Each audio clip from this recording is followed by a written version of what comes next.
ये वही ट्रंप है ना जो सारा दिन बैठ के मीडिया के ऊपर चाइना की बुराइयां करता था। मैं चाइना को कुछ नहीं समझता, मैं चाइना को ये कर दूंगा, हम सुपर पावर हैं, मैं चाइना के ऊपर इतना टैरिफ लगा दूंगा, चाइना हमारे सामने क्या हैसियत रखता है। मेरा वीलॉग ज़रा गौर से सुनना, ये बड़ा अहम वीलॉग है, क्योंकि अमरीकी सदर का ये दौरा पूरी दुनिया के मामलात को सेट करता है।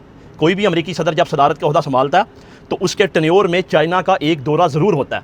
वो चाहे जितना भी उनके दरमियान तनाव हो, झगड़ा हो, जंग हो। अब देखें इस खित्ते में जंग है, उसके बावजूद ये दौरा पहले दिन से ही सेटल था। ये करना पड़ता है क्योंकि पूरी दुनिया के मामलात इसी दौरे में सेट होते हैं। वो क्यों होते हैं इसका मैं आपको एक सबूत देता हूँ कि आप देखें ट्रंप अगर कहीं किसी भी मुल्क में जाता है ना, तो उसके साथ वो जो बिजनेसमैन होते हैं ना, बड़े बड़े एलोन मस्क है या बिल गेट्स है या दूसरे लोग जो हैं जो बड़ी बड़ी कंपनीज़ के मालिकान हैं, वो साथ नहीं होते। लेकिन चाइना का जब भी दौरा होता है तो साथ होते हैं। आज भी वो ट्रंप के साथ है। क्यों?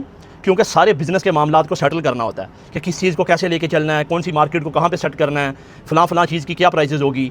ये इसी टेन्योर में सेट होता है और पूरे खित्ता, पूरी दुनिया के फैसले भी तकरीबन इसी टेन्योर में जो है ना वो सेटल किए जाते हैं।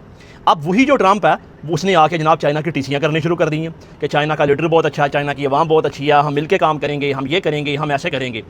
अब इस पॉइंट को समझना कि ये बंदा ऐसा कर क्यों रहा है, गौर से सुनना, क्योंकि अब ये ईरान की जंग में फंस चुका है, इजराइल के पीछे लग के। अब ये ऐसा बुरा वहाँ पे फंस चुका है कि ये वहाँ से निकलना चाहता है, लेकिन निकलने के लिए या तो इसको कामयाबी चाहिए, और अगर कामयाबी ना भी मिले तो दुनिया के सामने इसकी फतह का ऐलान होना चाहिए, दुनिया समझे। क्योंकि अब अगर ये इसी सूरत में जाएगा तो दुनिया तो समझ रही है ये हार चुका है, क्योंकि बयानिए की जंग ये बंदा ऑलरेडी हार चुका है। बयानिए की जंग इस वक्त ईरान के पास है, बयानिया उनसे मजबूत कोई नहीं बना सका, और पूरी दुनिया का मीडिया उनको सपोर्ट कर रहा है कि ईरान ने जिस तरह इस जंग को लड़ा है कोई लड़ नहीं सकता।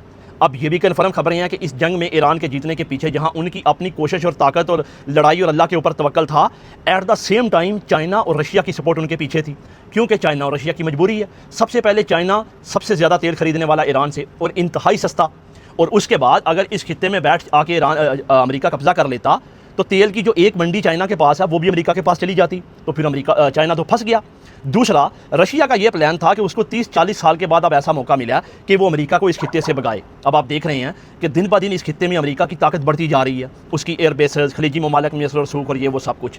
अब ये बेहतरीन मौका था कि ईरान के साथ खड़े होकर इसकी ताकत को ख़त्म किया जाए, और वो इस चीज़ में कामयाब हुए, उन्होंने कामयाबी दिखाई। अब इन ममालिक में, ये जो हमारा खित्ता है, यहाँ अमेरिका का असर रसूख ख़त्म हो रहा है, खासकर खलीजी ममालिक में, जो कि अपने तेल की तमाम जो ट्रांजैक्शंस है वो के डॉलर में करते थे। अब अगर डॉलर का सिस्टम टूट गया ना मेरे भाई, तो अमेरिका का साम्राज्य उसी दिन गिर जाएगा। अब अगर ये खड़ा है तो ताकत की बुनियाद के ऊपर नहीं खड़ा, ये सिर्फ और सिर्फ डॉलर के ऊपर खड़ा है। डॉलर की ट्रांजैक्शन पूरी दुनिया में होती है, और ये अमेरिका का एक बहुत बड़ा प्लान था। यही वो प्लान है जिसकी वजह से वो सुपर पावर है कि उसका डॉलर पूरी दुनिया में किसी भी आलमी मंडी में कोई भी ट्रांजैक्शन करने के लिए, कोई भी सेल एंड परचेज करने के लिए उन्हीं का डॉलर इस्तेमाल होता है। तो जब तक डॉलर का वजूद कायम है उनके साम्राज्य को कोई तोड़ नहीं सकता। लेकिन अब जब ये चीज़ खतरे में पड़ गई तो अब ट्रंप ने सोचा कि बेहतरीन वक्त ये है कि चाइना की टीसी की जाए और चाइना से काम लिया जाए। ये आप समझिए कि पाकिस्तान का शहबाज शरीफ है ये ट्रंप, लेकिन ये अवाम के वोटों से आया, वो तो हराम के वोटों के ऊपर बैठा हुआ है ना, जर्नैलों की वजह से। लेकिन ये पाकिस्तान का शहबाज शरीफ है, यानी कि हर किसी के मुंह के ऊपर उसकी तारीफ, जिससे मिला उसको कहा बस तू ही भाई सब कुछ है। पाकिस्तानियों से काम लेना तो फील्ड मार्शल ही सब कुछ है, चाइना से लेना तो वही सब कुछ है, ईरान से लेना तो वही सब कुछ है। ये इसकी पॉलिसी है। चलें, आप समझ सकते हैं मुनाफकत की पॉलिसी है। किसी आलमी लीडर को ऐसी पॉलिसी सूट नहीं करती, उसका कोई अपना स्टेटस होना चाहिए, उसका कोई अपना म्यार होना चाहिए। और ऐसे म्यार का लीडर दुनिया में एक है जिसका नाम है इमरान खान, जो अपना स्टेटस कभी किसी के फेस के ऊपर नहीं बदलता, किसी का रोब और दबदबा उसको तब्दील नहीं कर सकता। ये हमारे लीडर की खासियत है। लेकिन अब अमेरिका चाह रहा है कि मैं चाइना को अपने जो है ना वो मामलात में इस तरह लेके आऊँ कि प्यार मोहब्बत के साथ, प्यार की पींगे बढ़ा के चाइना को इस मामले में लेके आऊँ, या तो चाइना को ईरान के पीछे से हटा दूँ ताकि मैं इस जंग को जीत सकूं, रजीम चेंज कर सकूं, इस मंडी के ऊपर कब्जा कर सकूं। लेकिन ऐसा नहीं होगा, चाइना वाले इतने भी स्टूपिड नहीं है कि वो इसकी इस पॉलिसी में आ जाएं। लेकिन हाँ ये चीज़ है कि चाइना को वो मतलब बिज़नेस का लालच दे कि आप मतलब, और यहाँ से वो जीत का ऐलान करके जाए, क्योंकि चाइना और रशिया दो ऐसे मुल्क हैं जो कि ईरान से उनकी अफजुदा यूरेनियम ले सकते हैं और उनकी मिसाइल टेक्नोलॉजी के ऊपर कंप्रोमाइज़ करवा सकते हैं। और आपको याद होगा ईरान ने पहले भी ये बात कही थी कि अगर चाइना और रशिया गारंटी देते हैं मुज़ाकरात की तो हम करेंगे। अब उसने पाकिस्तान का नाम नहीं लिया। क्यों नहीं लिया? क्योंकि वो तो ऑलरेडी अमेरिका के टाउट हैं, वो तो अमेरिका जो कहेगा कर देंगे, अंदर खाते वो अपने काम करते हैं, लेकिन ओवरऑल अमेरिकी पॉलिसी चलती है, ये आपको पता है, हमारे जर्नैल उन्हीं की मानते हैं। अब ट्रंप का ये ख्याल है कि मैं चाइना को अपने चक्कर में लेके आऊँ और चाइना के जरिए इस मामला को सेटल करूँ। मुझे नहीं पता कि ट्रंप की इजराइल को बचाने के लिए मतलब ये क्यों इतना बहुला होया जा रहा है। इसको सच चीज़ भूली हुई है, अपने मुल्क की आवाम इसके खिलाफ हो गई है, इसने पूरी दुनिया को जंग में धकेल दिया, बेड़ा गर्क कर दिया, तबाही फेर के रख दी है, लेकिन इसराइल के पीछे से नहीं हट रहा। अच्छा, और इसराइली भी ये बात कहते हैं, आपने सुनी होगी कि हम जो ट्रंप हमारे लिए जो है ना वो एक नेमत है, हम इससे बहुत सारे काम लेंगे और इसी की वजह से हमारा वजूद कायम है। और ये बात सच है। अगर इसराइल का आज के वक्त में, पहले तो ये इतने पंगे नहीं ले रहा था ना, आपको पता है, ये फ़लस्तीन तक ही महदूद था, लेकिन जब से ट्रंप आया इसने सारे मुल्कों को अपने घेरे में ले लिया। क्यों? क्योंकि ट्रंप पीछे पूरी मजबूती के साथ खड़ा है और इनका ख्याल ये है कि ट्रंप के इस दौर के अंदर हमारा वो जो मनसूबा है ना ग्रेटर इसराइल वाला, हम किसी तरह उसको कंप्लीट करें। लेकिन उस ग्रेटर इसराइल में आ गया ईरान। इनको तो पता ही नहीं था कि ईरान हमारे साथ ये करेगा। इन्होंने लिगी लपटी करके इसराइल वालों ने तो अमेरिका को इस चीज़ के ऊपर तो आमादा कर लिया कि हम ईरान के ऊपर हमला करते हैं, लेकिन ईरान ने जब जवाब दिया तो तबाही मच गई, कुछ भी ना कर सके। 40 दिन की बमबारी की, वहाँ तबाही की, लेकिन आज भी वो रजीम कायम है, आज भी वो मजबूती के साथ खड़े हैं, आज भी वो लड़ने के लिए तैयार हैं, आज भी अफजूदा यूरेनियम उनके पास है, मिसाइल टेक्नोलॉजी उनके पास है, वो अपनी आर्मी ताकत बनने के ऊपर जो है ना वो कंप्रोमाइज़ नहीं कर रहे। ये चीज़ें ट्रंप के लिए बड़ी परेशान कुन है और इसराइल के लिए तो उससे भी ज़्यादा है। अब आप कोई भी टाइम उठा के देख लें, ईरान कभी भी अमेरिका की सलामती के लिए ख़तरा रहा ही नहीं है। ईरान ने हमेशा बात इस हराम के ऊपर की है कि ये जो आपने खित्ते में हमारी उम्मत मुसलमा के सीने में ला के खंजर घोंप दिया और इस खंजर ने हर तरफ खून खून कर दिया, इसने कोई मुल्क नहीं छोड़ा, इसकी मोसाद, इसकी इंटेलिजेंस, ये वो सब कुछ जो है ना वो मतलब दुनिया में काम कर रही है और अंदर खाते मामलात को ख़राब करती है, हुकूमतें डिस्टेबलाइज़ करती है, मुसलमान मुल्कों में फसाद बपा करती है, शिया सुन्नी की लड़ाइयाँ करवाती है। और हमारे ये जो शिया सुन्नी में बिकने वाले उलमा हैं ना, इनको पता होता है, लेकिन ये बिकते हैं पैसे के लिए, क्योंकि उनके पास पैसा बहुत है। अब इसराइल का ख्याल ये है कि ट्रंप के दौरे हुकूमत के अंदर मैं इन मामलात को सेटल कर लूँ और at the same time Trump का ख्याल ये है कि मेरे पास यही टाइम है, अगर मैं कवर कर लूँ ईरान को किसी तरह तो फिर वारे नहीं आ रहे हैं। फिर कौन है मुझे बताएं, खलीजी ममालिक में कोई है जो टक्कर देगा? कोई एक मुल्क मुझे ऐसा बताएं आप जो कि टक्कर दे सकता है। आप एक पाकिस्तान का नाम लेते हैं, हमेशा इंशाल्लाह आबाद रहेगा, मेरा मुल्क का जिंदाबाद है, लेकिन हमारे मुल्क के जर्नैल आपको पता है जब अमेरिका का ऑर्डर आ जाएगा वो सब कुछ जो है ना वो एब्सोल्युटली यस कर देंगे।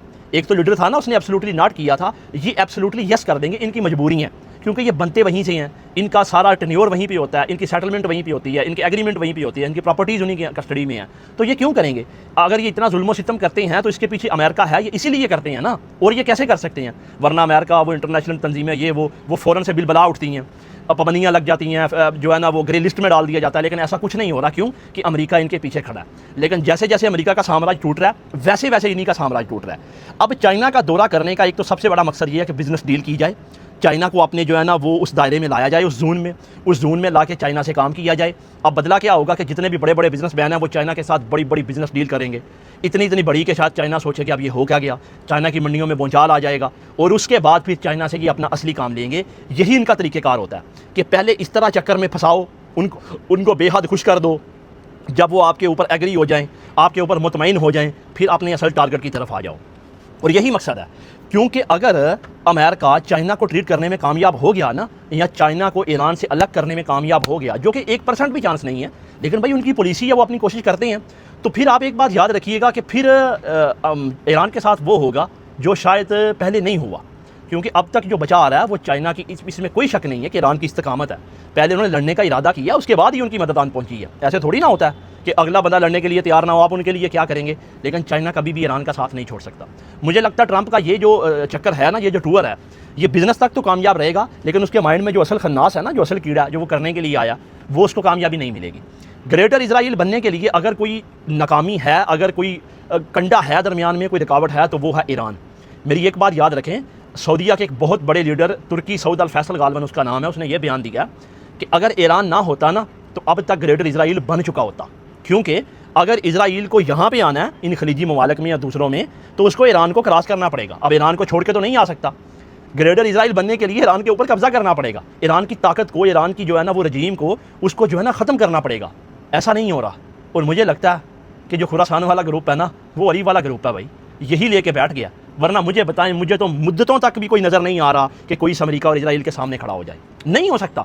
अगर किसी में हिम्मत भी है तो वैसा जज्बा नहीं है। हो सकता है एक मुल्क, मेरा मुल्क है पाकिस्तान, लेकिन वहाँ के जर्नैलों में इतना दम नहीं है।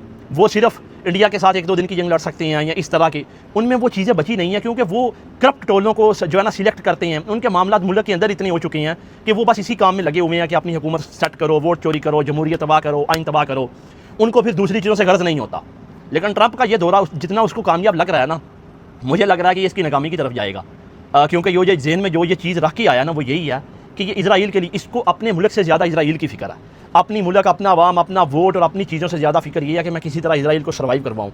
आई don't know, maybe business problems हैं या मतलब कौन सी ऐसी चीज़ें हैं जिसमें उसने पूरी दुनिया को फंसा के रखा हुआ है। एक ईरान था जो उसके चुंगल में नहीं था और उसी ने उसकी तबाही फेरी है, वरना किसी की हिम्मत थी कि उनके आयरन डोम को तोड़ के अंदर मिसाइल चले जाएं। लेकिन ईरान ने ये चीज़ें करके दिखाई, ये भरम तोड़े, ये दुनिया को दिखाया कि जब लड़ने के इरादे हो जाते हैं ना, तब किसी चीज़ में कोई रुकावट नहीं रहती। अब देखते हैं अब इस दौरे के बाद ईरान की जंग का तयन भी तय होगा कि अमेरिका उसके ऊपर हमला करेगा या नहीं करेगा। अगर तो उसको हमले के बाद को थोड़ी बहुत कामयाबी नज़र आती हुई ना, तो फिर वो ज़रूर करेगा, अगर उसको इस दौरे में कामयाबी मिल गई। अब ईरान की जंग का मुस्तकबिल इस दौरे के साथ जुड़ा हुआ है। अगर हमले नहीं हो रहे थे तो उसकी वजह ये थी कि इस खित्ते में आना चाहता था, इसका ख्याल था कि इस तनाव को कम किया जाए। लेकिन एट द सेम टाइम अगर इस दौरे में इसको कोई भी कामयाबी मिली या इसको पता चला कि अब हमला करने से कुछ हासिल होगा, तो ये ज़रूर हमला करेगा, ज़ोरदार करेगा, तबाहकुन करेगा। इसको क्या लेना देना है, ये बच्चों को मारने वाले एप्स्टीन फाइल का जो गठ है, इनको कोई फ़र्क नहीं पड़ता। लेकिन देखते हैं इस दौरे के बाद क्या चीज़ें निकलती हैं। लेकिन ये दौरा दुनिया के मामला सेट करेगा। आने वाले मामला दिनों में आपको सारी चीज़ें क्लियर हो जाएंगी कि ऐसा था क्या।